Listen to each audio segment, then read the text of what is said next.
My name's Angus Finley. I run a company called WebAdept Online to Success. We are a digital marketing agency where we get results for businesses online from their website. Our biggest challenge is getting businesses to understand digital marketing and to understand that it's the cheapest way of marketing their business and it's where their audience is. This is our major challenge with any business within Wales at the moment.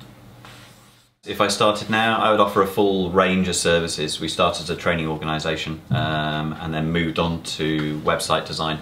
We would offer all of those right from the start. I'd also look at having a personal business mentor to help me grow the business, someone who's been there, done that, got the t-shirt.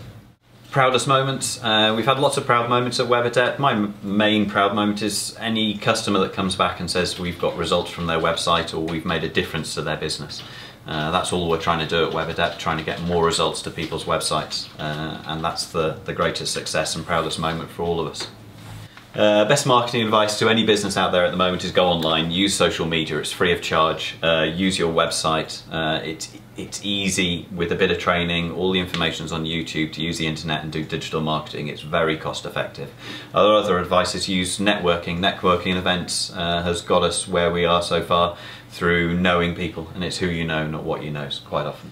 Characteristics of a businessman, they need to be stubborn, they need to have a sense of humour, they need to know how to work hard and be passionate about what they do, to push that, to tell other people about what they do.